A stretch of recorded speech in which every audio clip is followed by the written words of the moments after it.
په افغانستان کې د ملګرو ملتونو مرستندوی دفتر یوناما د طالبانو د واکمنۍ لخوا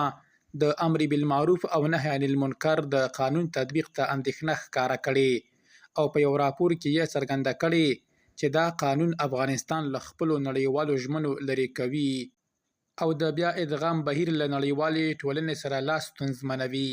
په افغانستان کې د ملګرو ملتونو مرستندوی دفتر یوناما وایي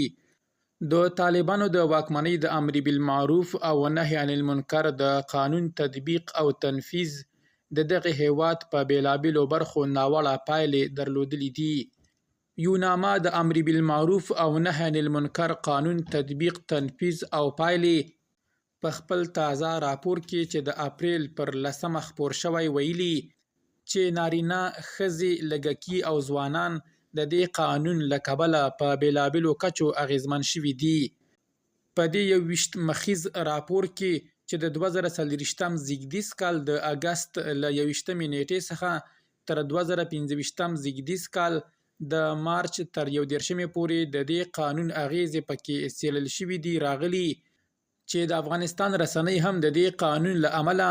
له ننګونو سره مخ شوي دي.